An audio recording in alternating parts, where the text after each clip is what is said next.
Welcome everybody. আজকে আমি যেটা দেখাবো সেটা হচ্ছে ন্যারেশন চেন। যারা বলছে ইংরেজিতে ভয়, তাদের ক্ষেত্রে অতি সহজ করেই ন্যারেশন চেঞ্জের ফর্মগুলো দেখানো হবে। ন্যারেশনকে আমরা দুটো ভাগে ভাগ করব, একটা ডাইরেক্ট ন্যারেশন, একটা ইনডাইরেক্ট ন্যারেশন। এবারে এই ডাইরেক্ট এবং ইনডাইরেক্ট ন্যারেশন ভাগ করার পরেই আমাদের চলে আসতে হবে direct speech.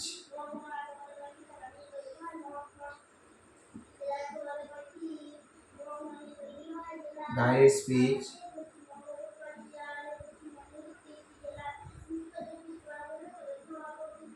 Indirect speech. Direct স্পিচটা কোনটা সহজে আগে আইডেন্টিফাই করব। He says, comma quotation, I am well. কোটেশনের মধ্যে যখন থাকবে তখন সেটাকে বলা হবে ডাইরেক্ট স্পিচ। আর যখন কোটেশন থাকবে না, he says that, he is well, যখন কোটেশন থাকবে না তখন সেটাকে বলা হবে ইনডাইরেক্ট স্পিচ। ডাইরেক্ট স্পিচ মানে যখন বক্তা নিজেই কথাটি বলছে তখন সেটা হচ্ছে ডাইরেক্ট স্পিচ হবে। আর যখন বক্তা বলবে না, বক্তা যখন অন্য কারোর হয়ে কথা বলবে তখন সেটা হচ্ছে ইনডাইরেক্ট স্পিচ। আমি কোনো একটা বিষয় শুনে নিলাম, তারপরে আমি বললাম, সেটা হচ্ছে ইনডাইরেক্ট স্পিচে।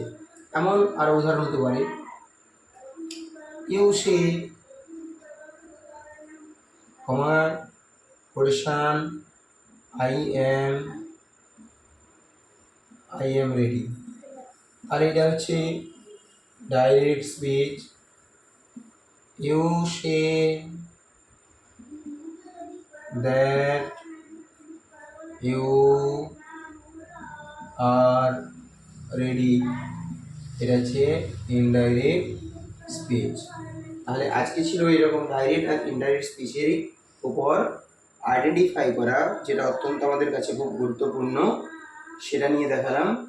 পরবর্তী ভিডিওতে অবশ্যই চ্যানেলটিকে সাবস্ক্রাইব করে থাকবেন।